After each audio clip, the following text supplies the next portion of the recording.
Good evening, everyone. My name is Maggie, and on behalf of Book Soup, I'd like to thank you all for joining us for our virtual event this evening with Mike Hipple in conversation with Rob Zabrecky, discussing Live Through That, 90s musicians today.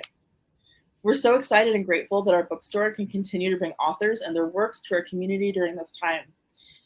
We'll be hosting more virtual events in the near future, and you can learn about them on our website, booksoup.com, as well as our social media at BookSoup.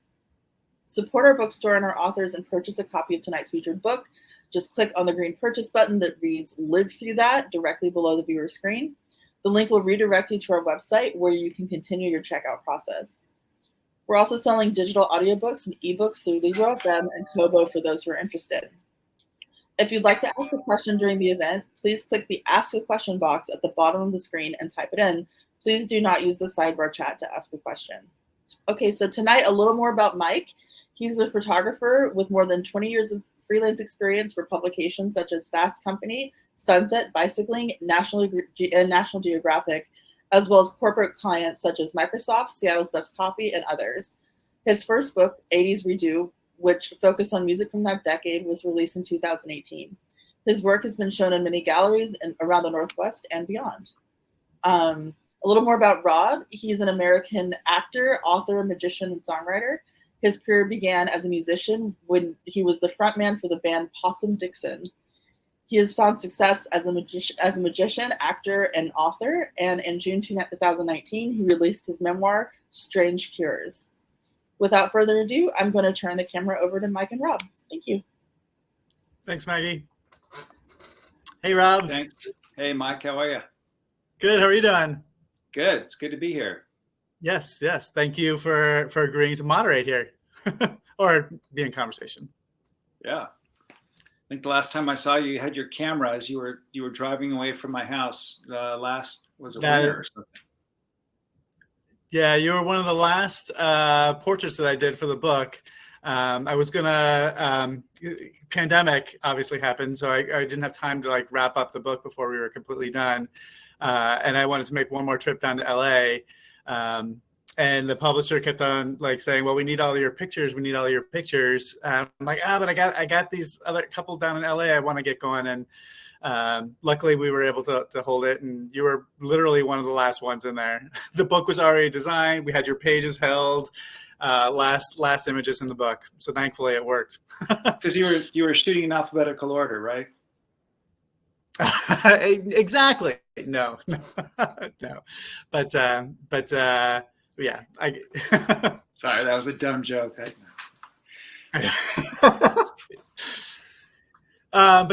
But yeah. And then also when I was shooting you, I do recall my light broke,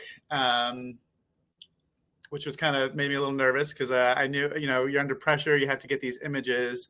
And my light did break out there but it worked. We got a great shot anyway of you in your garage space. Yeah, my garage. Yep.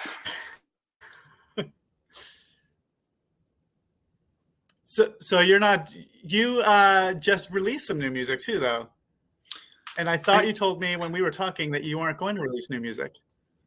Yeah, that's actually true. I recorded these songs a bunch of years ago with my buddy Kenny Woods here in LA, just for fun. And a few years ago, local record label New High Recordings wanted to do something, and another friend asked me to record a song, and I kind of wanted to record some music just to do a cover of a video that makes a song by Blondie. I covered Dreaming by Blondie, and then I made almost a shot for shot cover of a video from an old Gene Pitney video from the early 60s. So it was all these little bits and pieces of creative music things that I more or less moved on from. I was just doing them for fun. And it just got released just recently. Everything takes forever. So by the time it actually comes out, it seems like ancient history. So you did that a couple of years ago? I think I recorded most of those songs 5 or 8 years ago. Yeah, it goes back quite a ways. Okay. Yeah. And you haven't done any music since then? Not really. No. Mm-mm. Occasionally I'll do something live.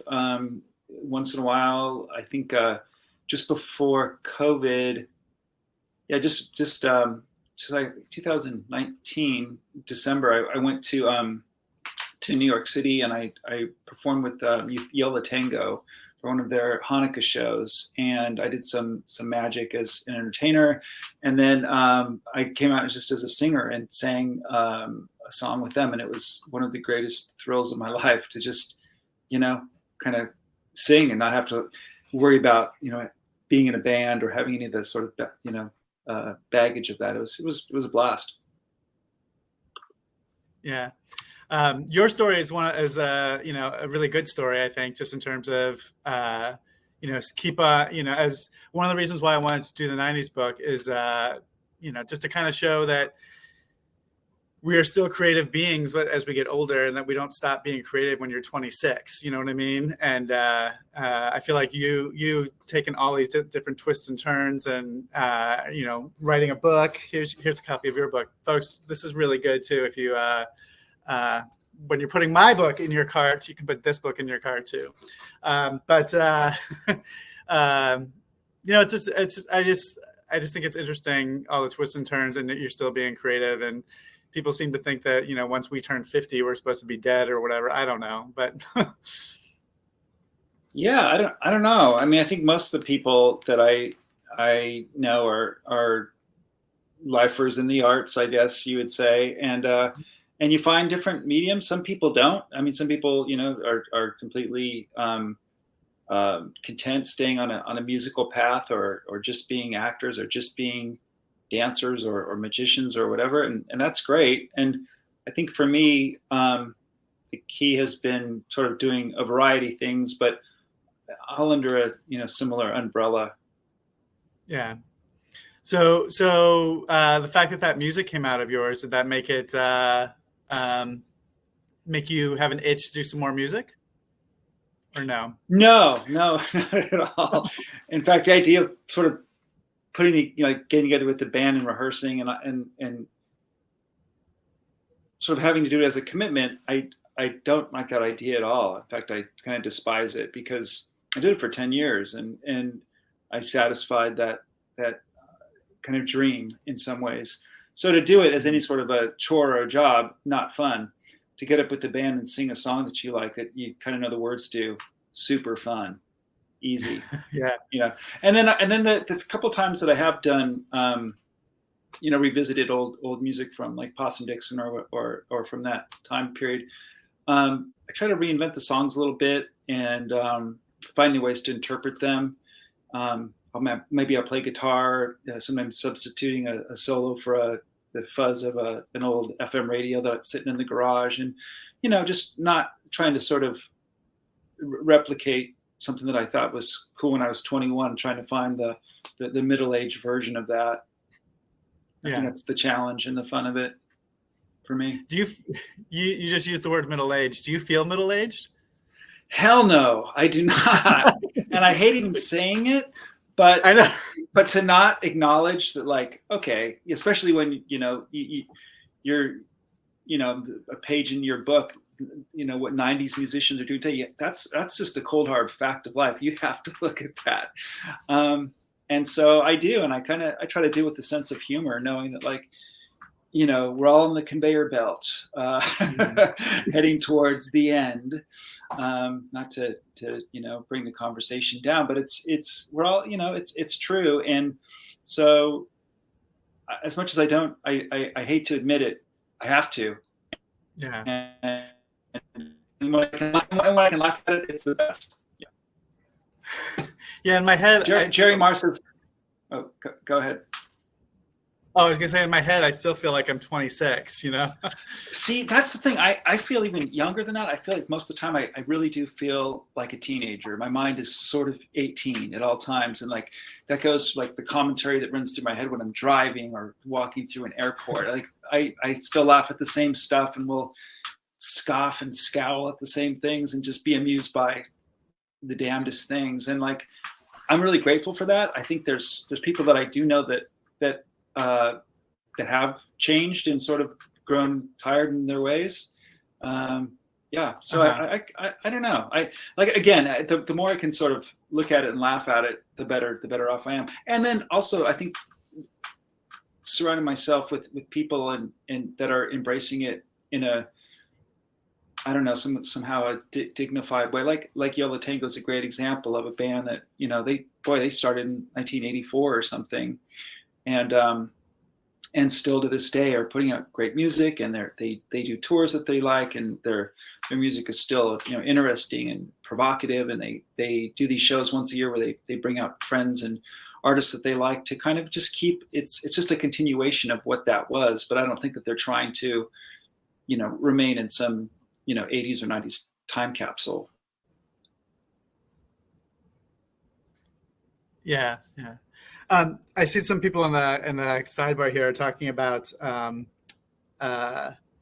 age and so on and so forth. And in the book, Alison Wolfe from Bratmobile, she says, you should always have a creative outlet until you die. I don't think there's any time you should really hang it up. And that's kind of like the crux of this book, right? Like you shouldn't really let your age define you necessarily. And that's kind of what I was trying to get at.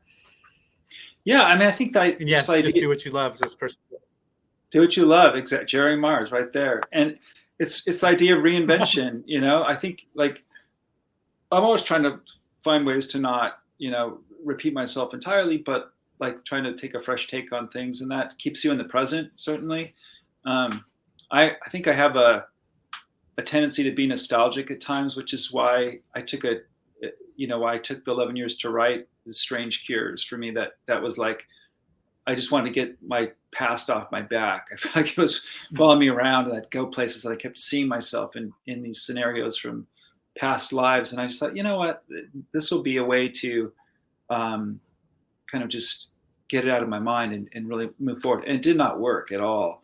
It was a big failure. I still can get stuck, you know, listening to a song, or, you know, looking up at the sky. It takes you to a certain place in time, and it gets stuck there. And so I think some people, I've now just come to the conclusion that some people are nostalgic and some people aren't, and I'm one that is.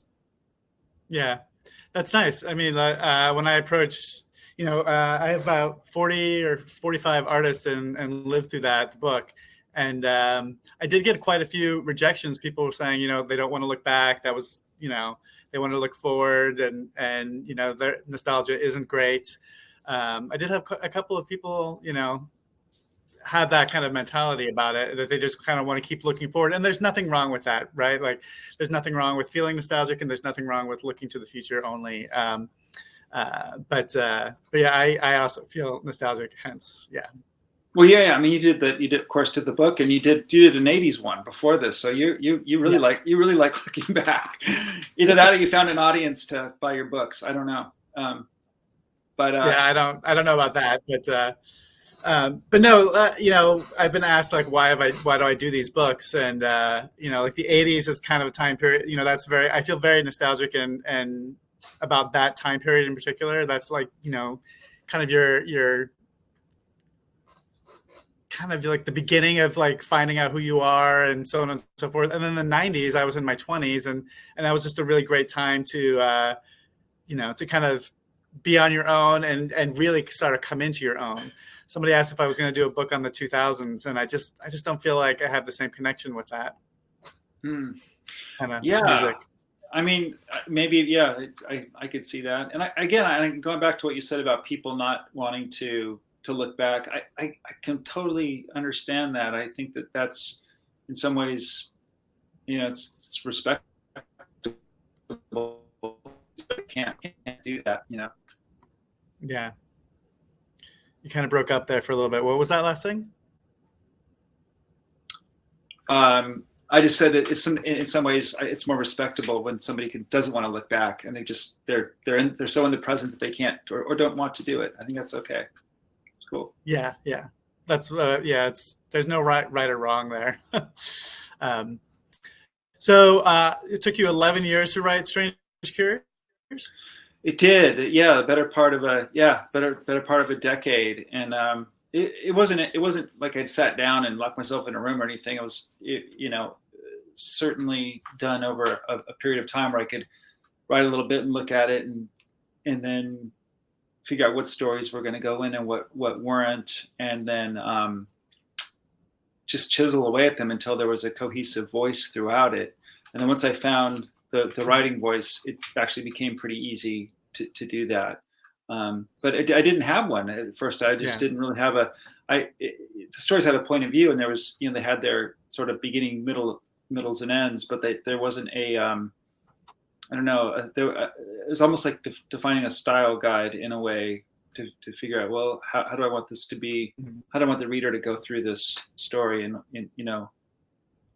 so that took a long time to figure out. Were you looking and reading other, were there other books and stuff that were inspiring to you when you were writing that, or trying to help you find that voice?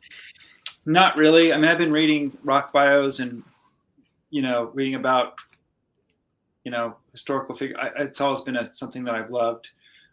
So there wasn't one that I was, there certainly wasn't modeled after, one book or another, but no, I would say not really. Yeah. What are some of your favorite rock bios? Oh my God. There's so many. The Elvis, there's a 3-parter Elvis one that I just got through last year, all with different titles. There's a Lou Reed one I got through during COVID. I forget the name of the author, but it's just called Lou Reed, maybe 1,000 pages. And during that one, I actually went through and listened to every Lou Reed record in order. And there's a lot of record. He put out a lot of records, and I'm not talking about Blood on the Ground, like beyond that. So that was fun to kind of like just make it this. It was like a summer project where I was just like reading a chapter and going through and listening to his albums and the way that he recorded them, and then reading about those recordings. Always really fun. I'm always caught in a. Oh, I just read the bio on the girl who played Nellie Olson on Little House on the Prairie. What was her name? I know. Oh gosh, I can't remember. She's always just going to be Nellie Olson, right? Yeah. Anyway, the point is, her name is going to come to me in a second. I'm just going to blurt it out. And until then, I just whatever catches, whatever I'll people be look on social media or whatever. We used to go through bookstores and try to find such things, and different websites to see what. The Gina Shock one looks pretty good. I'd be super interested in that. The Go-Go's I just got that and was flipping through that. Sorry, that was pretty great. And she did one. Kathy Valentine, another Go-Go, did one last year that was really great as well. I really dug that. Yeah, it's good. I read Hunter Biden's his memoir that was pretty heavy, surprisingly. Oh, really? That was pretty good, actually. Yeah, surprisingly good. So anyway, it doesn't matter. I'll read anything, really. It's almost like it almost doesn't matter if someone's put together a book. I'm curious enough to I'll take a dive. Jerry just told us Nellie's name, Allison Ingram. Allison Ingram, yes. Yes. Thank you. And somebody has a question here, Rob, if you want me to read that. Sure. It says, being that Rob is so far away from the making of music these days, how does it feel to get questions about Possum Dixon? Is it bothersome to be asked details? I know Possum Dixon music is a regular of my playlist. And that was from Alan. Oh, yeah. No, I love talking about Possum Dixon because it was such a key time in my life, just as a evolving human. I was 21 when I started the band, so it was like, and that's when you're evolving as a person and making some seemingly smart decisions and lots of really bad ones, and meanwhile being kind of doing what you love by playing music. I was fortunate to be in this band with my best friends and do that. So there's a lot of great memories, and I like talking about that. The band. Yeah. I do. Excellent. Is there a specific going question? back to, was there a specific question about the band, or they were just wondering if it's bothersome to be asked questions about it? No. The other thing is like now being 20 years removed from it, it's almost like looking at somebody else's life going like, wow, that guy was really stupid. He made a lot of really dumb choices. And meanwhile, like, oh, that was kind of cool or interesting. And, so I can look at it. I feel like I can look at it through a lens as I really can, like going through your book and seeing a lot of the artists that I'm familiar with and knew some of those people and familiar with a lot of, I was familiar with, I think, just about everybody, and just kind of go, okay, this is their perspective at that time. All of these are like these place and time, very ephemeral things, all these people that were like, it's such a little slice of our lives back then. And so people have moved on and it's easy to be critical of what was going on in each little slice of when that band was together. At least that's how I can see it. Yeah.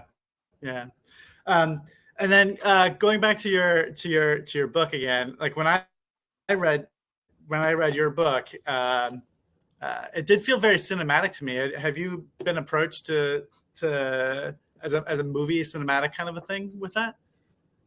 I have. Somebody wanted to create a movie of it? Well, somebody, yeah, a writer and TV producer. A couple people have reached out about it, and I started to think about what that would look like. Yeah, but that's a whole other thing. Like taking it into that realm is something that it's not exactly in my wheelhouse. That's nothing I've ever done before, and I certainly didn't write it with the intention of it being that. I definitely wrote it for the sake of that book. So to reimagine that story for TV or film or animation or whatever, it's a whole other. That's like almost like starting from scratch. Yeah. So you wouldn't write it though. It would be in the hands of other folks. Well, it depends. I mean, there was one person that we sat down and started riffing on ideas like, well, when you've got a memoir that spans 27 years, do you just take one night from that? Is there one magical night where you can just go in for 2 hours and get a snapshot into that world and explore that? Or is it the span? As do you have young Robbie Zabrecky turning into the 30 to 20 the 27-year-old one? So yeah, it's a thing, boy, and I don't know the answer to it. That's for sure.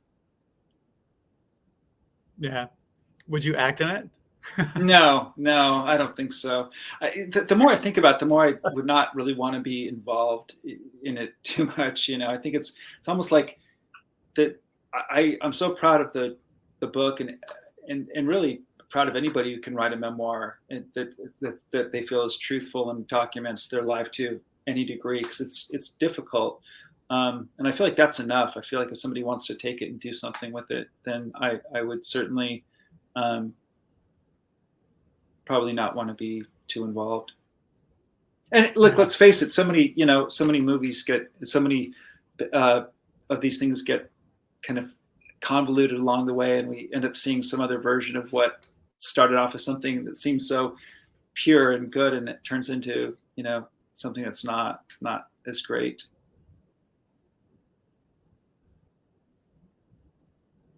Yeah. So what else are you going to be doing? I'm sorry? Are you going to do another book? Are you going to do?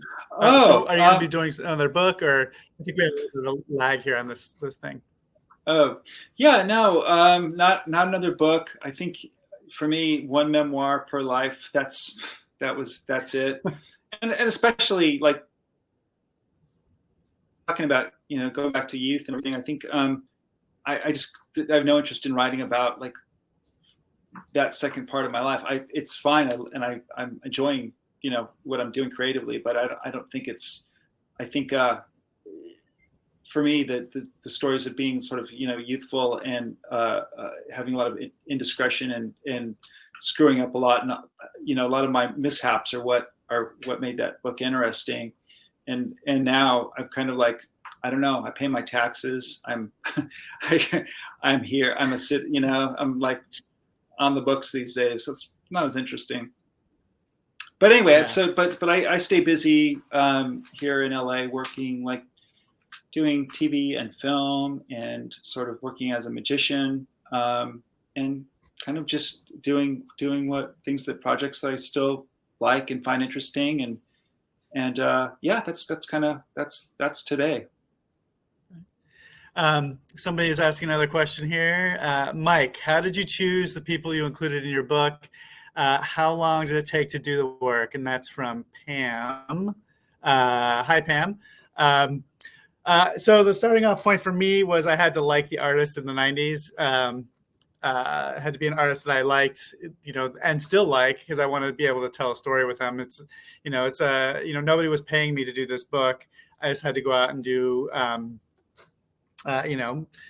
who I wanted to do, who I enjoyed, and who I respected, and who I liked. And I probably reached out to, I don't know, probably like over 300 artists. And I got about 45-ish are in the book. And how long did it take? I started, so my book on 80s people came out in 2018. And once that came out, I figured the next logical step would be, the 90s. So I pretty much started in 2018. And I finished it, just with you, Rob. Was that in the spring of 2020? No, 2021. Spring of 2021 that I came out. So, and then on that trip, there was like 3 or 4 different artists that I was shooting. So up until then, everything was done with the exception of those 3 or 4 LA folks. So, it took about 2.5 years or so to get the whole thing together. I had a couple of little stumbling blocks. I didn't particularly care for the publisher on the first book. So I had to find a new publisher for the second one, make sure that it was done right. And, when I did that 80s one, that was the first book I'd ever done. And I learned a lot from doing that, just in terms of, what printing and editing, and what being confident in who you are enough to say, what, that needs to be changed or whatnot. I didn't really feel like I had that option necessarily on the first book. But yeah, so the second book, I love the publisher. The printing looks great. And I'm not trying to downsell the 80s book. I had a really good time on that one, but I'm really proud of this 90s book, and I'm really happy with it. But thank you, Pam.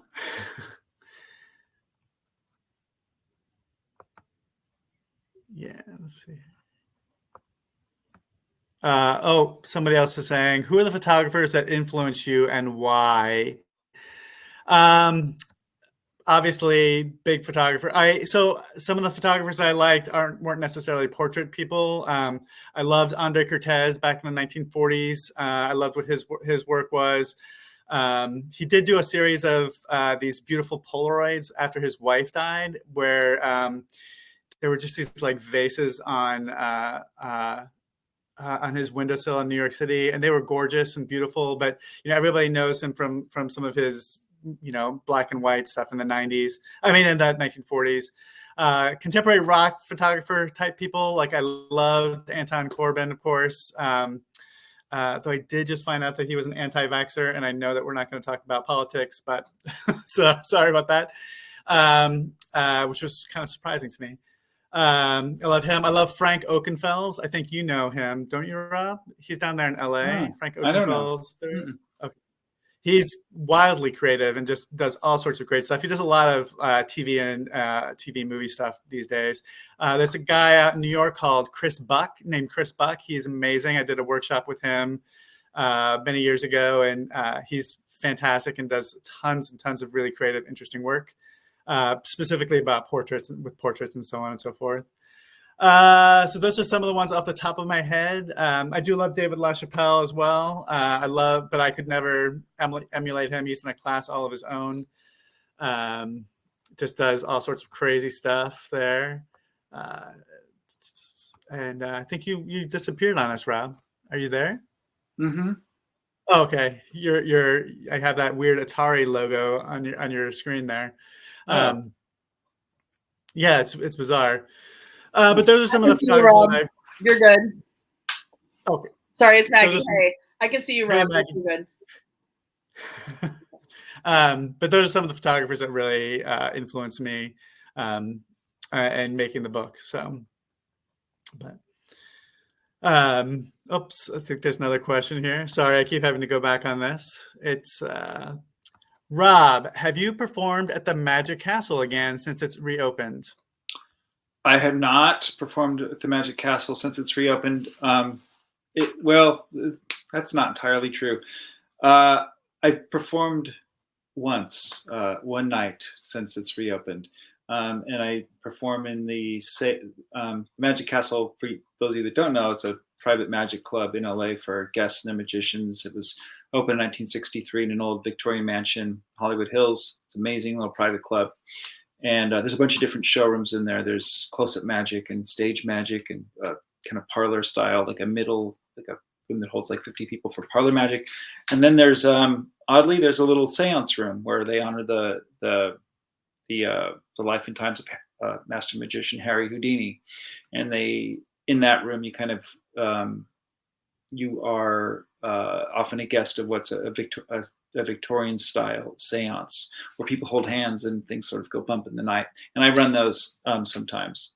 So I've done one. I did one of those. The room was reclosed and had been sort of refurbished during COVID, and it was a month or so ago. And then this wave of COVID hit, and just staying away for safety reasons. But next week, I think it fires back up, and I do like 6 next week. So we'll be back in full swing with the new Houdini seance room. So you're doing 6 shows there next week? I will. Yeah, I'll start going back up and doing these regular sort of seances. Yeah, they're really fun. So I'm a little fascinated by this Magic Castle thing. Like I don't feel like I quite understand. Like, so you have to being a private club, people have to pay like an annual like if they were part of a country club, so they pay like annual fees or dues. Is that how it works? Mm-hmm. Yeah, it's member supported, so it's run by members and the dues. It's a great place that has become kind of the home away from home from lots of the members. I'm a life member, so I will be a member for as long as I'm here.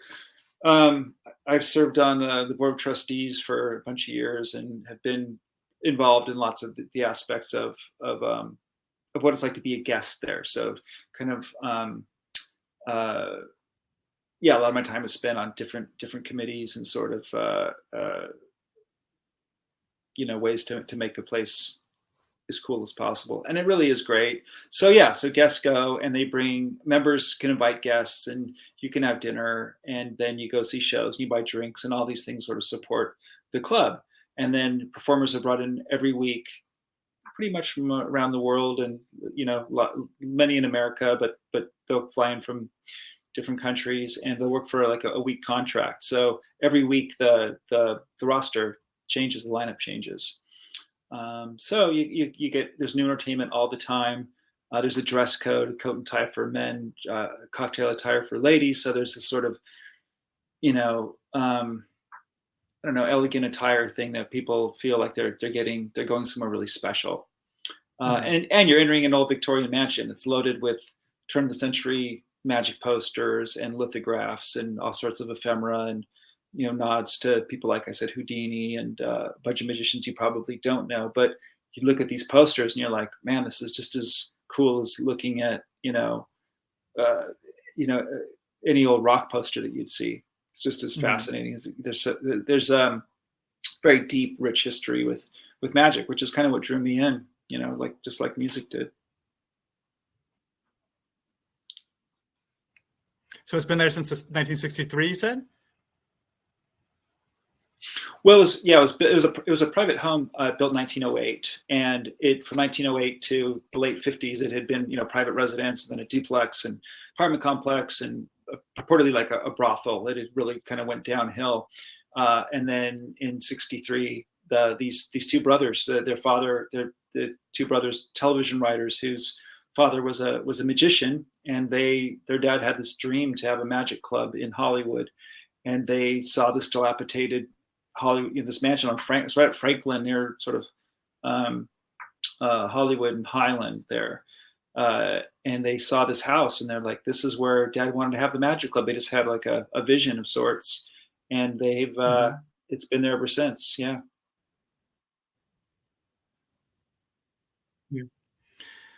So next week you're going to be doing the seance room, but I think we had talked about this, and they don't really do seances there, right? Like, what does that mean?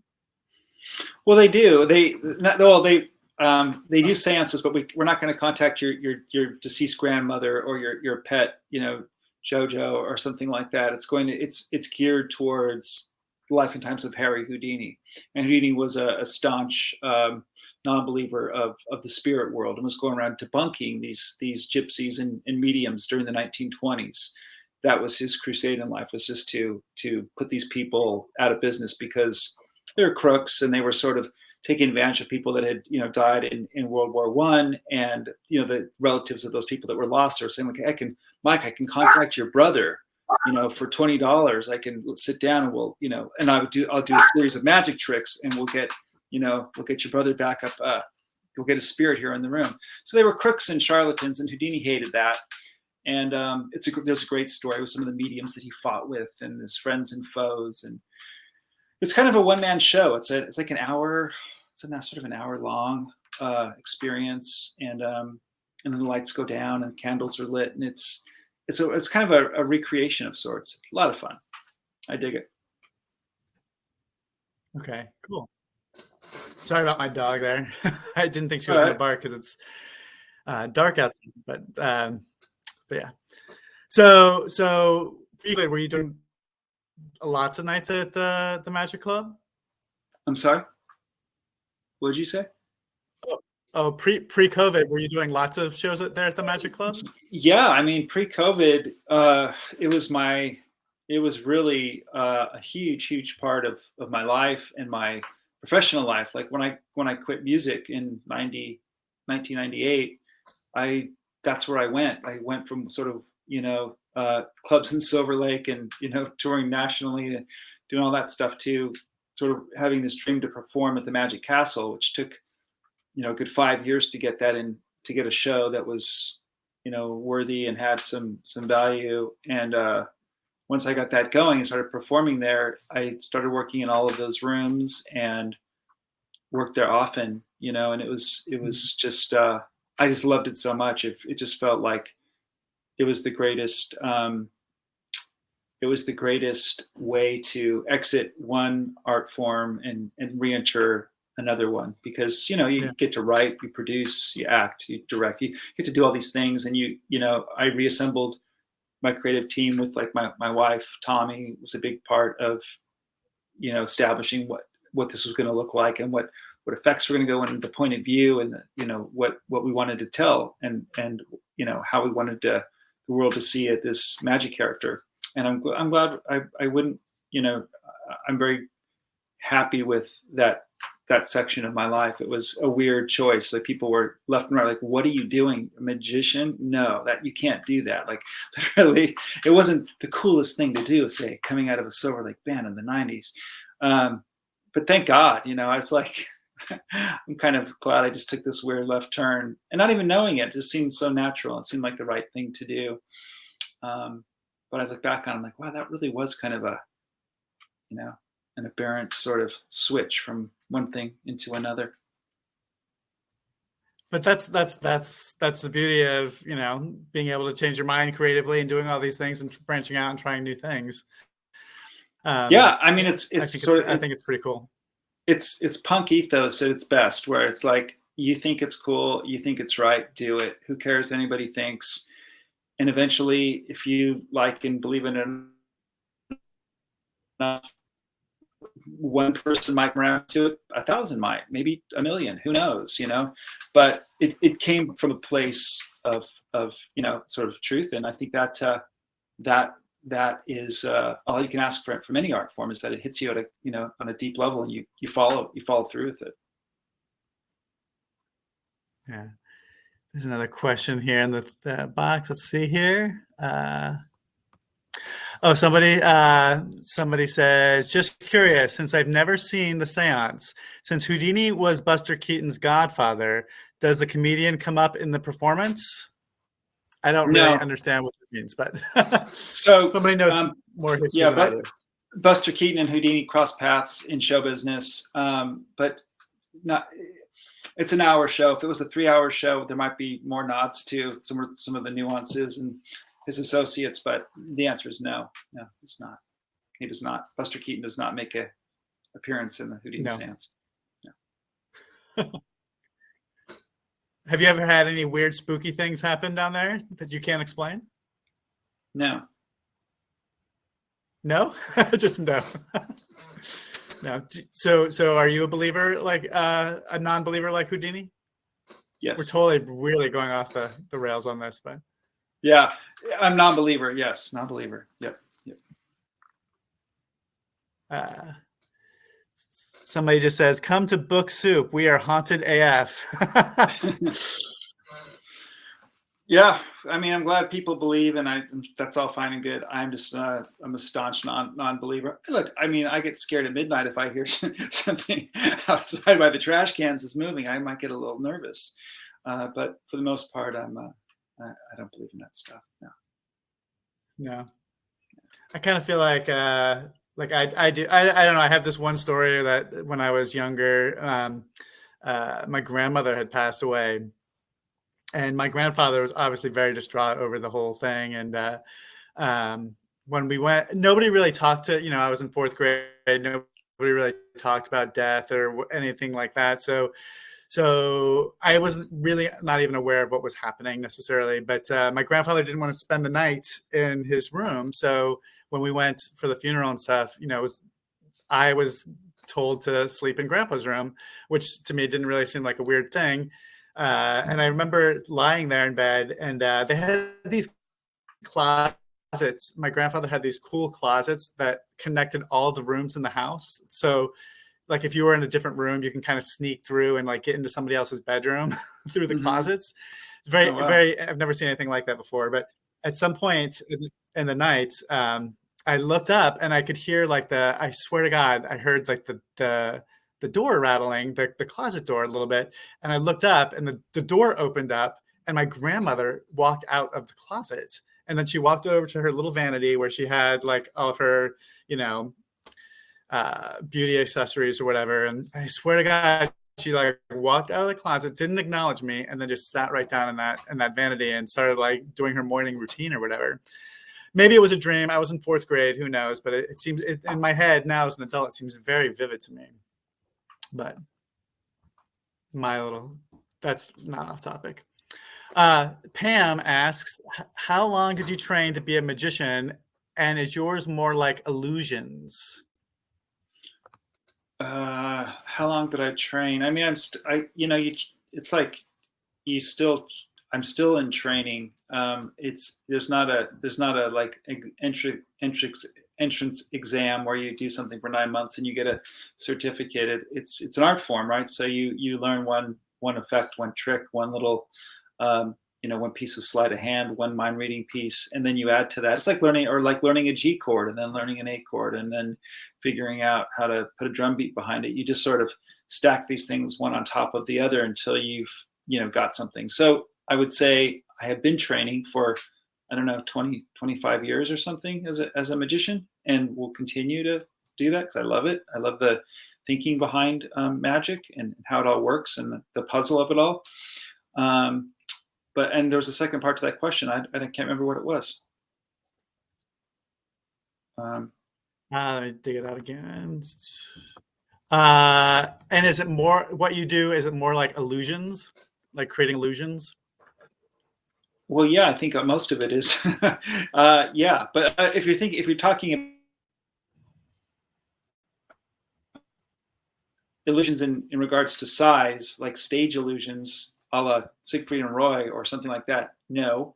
The answer is I generally kind of perform in a stand-up type of area that seats, imagine an audience of 1 to 200 in a stage that would suit that kind of, those types of props. But mostly the illusions and things that I do are off of my body. There's not any, I don't bring any large magic apparatus to perform what I do. I that's not something that is in my act or anything. Yeah. Do you like have is it when you do your show, is it just you on stage, or like do you have an assistant or whatnot? I bring up audience members. I think that's Okay. half the fun is bringing up people to sort of interact with them, and that's the drama of it, is having that interaction, is in telling those stories of just bringing up people and how weird and fun that can be. And just a second ago, you had said, like learning the tricks is like learning a G chord or a C chord or whatnot. But in music, you can kind of ad lib and improvise and whatnot, but you can't really do that with a trick, right? Oh, like, definitely. You have to. No, you definitely can. I mean, I think once you know something, once it's in your bones, you can work around how a spectator might react and sort of, treat it as an art piece, like just how how a painter would work with his tools. He would sort of get to a point where he could improvise and sort of know the outcome and move around and navigate creatively, like a dancer would do, or like a musician, could also do that. Yeah, I think that's what you want, is to be able to get to a point where you can work in any art form and sort of be able to riff a little bit. Okay. Maggie is saying that the bathroom at Book Soup is haunted by Rudolph Valentino. Wow, I didn't know he was a customer. That'd be a weird place to hang out, in the bathroom. Not sure that I'd enjoy that so much, but a weird place to haunt. I mean, of all the places. Yeah, it's got a big mausoleum down the street on Santa Monica Boulevard in Hollywood. I know, but hey, maybe people have weird kinks. They're into the bathroom. I don't know either. Does anybody else out there have any more questions for us? Just go ahead and put them in the thing. But I think our hour is kind of coming to an end here shortly. But going once. Is Maggie around? I'm right here. I'm haunting you from beyond. Wow. So while you're here, can you tell us about Rudolph Valentino and the bathroom story? Like, I'd probably lose my job. oh, it's secret. We one second. Book Soup is, I am much like Harry Houdini. I am also a very cranky Jewish person who does not believe in spiritualism or the afterlife. He's actually buried in the same cemetery as my grandparents in Queens. And they're also cranky Jewish people like me. But I do believe that Book Soup is haunted, and so does everyone else who goes in, especially in the basement. But we get kind of just like perverts and like random, stragglers and people coming home from the Viper Room who never made it. Like, our ghosts are just kind of lame, but like you can feel their presence when you're there. Yeah. But you can't talk about Rudy Valentino in the bathroom? No, I cannot. We have a rule. But anyway, I'm very intrigued now. The Magic Castle is absolutely wonderful. It's one of my favorite places. It's so cool that you're a musician there. Magician there, and I've been there a few times, and every single time was wonderful. And the restaurant's really good too. So it's one of my favorite things to do in Los Angeles. So yeah. If you get a chance, go. Yeah, I mean, it's definitely it's a rare place for sure, and there's fewer and fewer bits of Hollywood as time goes on. As we all know, LA likes to erase its history, and every time I go to Hollywood, I go, oh, what used to be there, And I just remind myself that yes, I am middle aged. Well, Book Soup, we've tried to stand the test of time. We've been around a long time, and our what's that? What year was Book Soup open? I'm curious. Do you have to know? I think 1973, which is not that long ago, but our sister store has been open since the 1800s, Romans. So we've been trying to hold it down for LA and our history. Yeah, I mean, it's one of the few Yeah. places that I remember being a teenager, going up and down the Sunset Strip, and there it was, and in some, I thought it was a smaller form. It's expanded maybe a little bit. We actually got smaller. We used to have a shop that sold soup, like a little restaurant-ette kind of thing, like luncheonette soup. Hence book soup, but that's not there anymore. But we're still there, which is great. LA does try to, erase its history, but Angeline's still alive. We're still there, so everything is everything is okay. So thank you to everyone. This is a wrap for our presentation. If you'd like to buy, pardon me. I said thank you for having us. Oh. We greatly appreciate your time and your support of our bookstore. Please, please, please purchase a copy of tonight's featured book.